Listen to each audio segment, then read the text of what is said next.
Hi guys, welcome to today's 3ds Max tutorial session. In the past two previous sessions, we saw about the daylight effect and the sunset effect, which you can also call it as a golden light effect. In today's session, we are going to see about how to set a night effect for an exterior building. So for that, let's see some examples of images which has been done before. Let's go back. Let's look at the reference sample images. Have a look at this image. Here we have one artificial light, and even the sky background is completely blue, and some lights which is coming from the interior. So these are the light effects which we have to prepare. In order to prepare this, we have to understand what kind of light option can give us these kind of lights. So let's go back to 3ds Max. Let's create the first blue effect over the image. In order to create the blue effect, what we have to do is just create one simple light which is called as dome. Click on the light, change the option here to dome. Just click anywhere on the screen and leave it off. That is more than enough. Just make sure your units are set in default and your multiplier is just 30. Give this mode as color and give this color as a dark blue.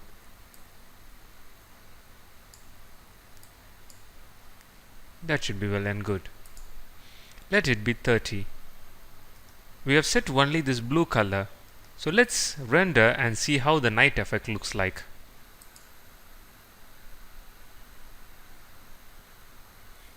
So this is how our night effect will actually look like. So in this night effect, we are going to add some more artificial lights over here, and over here. For these places, we can use the V-Ray plane light, and for this one, we are going to learn a new technique called the mesh lighting. So let's get into work. I'll go to the top view.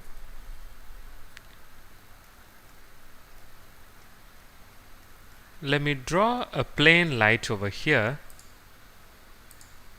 Light, change it into plane, and let the settings be of radiant power 100 and change it to temperature 3500. Let's create this light over here. The light which I am creating will always fall on the down level. I had to move it up in order to make it exactly in the place where I want it to be. Okay, now let's try rendering this image. So I'll open the rendered window and I'll click on the render last option.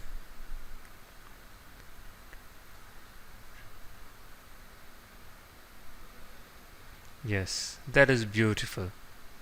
So what I'm going to do, I'll keep the same lighting in this wall, front face and the side face. All I have to do is just make a copy of this light. Hold your shift key and catch the direction sign. Click and move it and leave it at the particular portion. It will ask for, do you want a copy or instance? I'll give it as instance because I might be changing the value and I don't want to change it for each light every time. The moment I change one light, I want it to be applied on the other lights. So I'll give as instance. Keep it in one particular position. Take it over here. I click OK.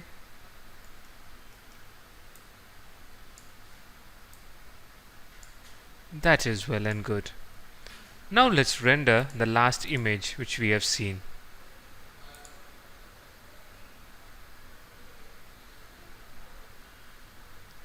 As you can see, this is how beautiful it will look like. All you have to do is practice it again and again in order to get the perfect light setting which you need. Now we will see about this post lighting which has to be a V-Ray mesh. So what I'm going to do is convert that particular shape itself into a light. I'm going to convert this one particular cylinder into a light itself. So for that, I'll create a light called mesh lighting. I've introduced this lighting at the starting of the session as a basics of lighting topic, saying that you can convert any kind of geometry into a mesh lighting. So I'll just click the mesh outside somewhere. I'll come out of the option for once, then I'll get back into the modifier. Then if I go down, drag down and see, I'll have an option called pick mesh. Remember, this option will not be available unless or until you go out once and come back again. So I'll pick on mesh, then select this particular cylinder. Now this cylinder has been converted into a light. Let me drag down. Let's change the values of this. Let's give it as 150.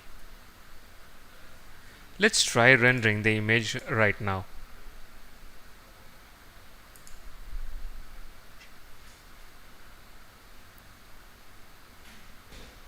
As you can see over here, you can see the whole lighting spreads throughout the image, bounces back, and you get a good amount of lighting where you want. This is how step by step you create your exterior lighting. We have seen plain lighting, mesh lighting and dome lighting. The last remaining one is the sphere lighting. Let's say I am having a path over here, a walking path which has a light. So what I can do is I can create a V-Ray plain light like a strip.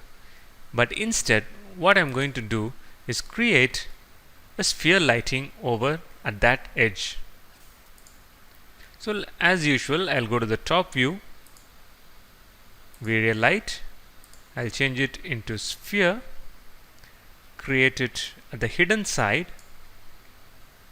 then from the front view I can pull it up, and in the settings I'm gonna keep it as 100 and I'll change the temperature to 3500 as a warm color.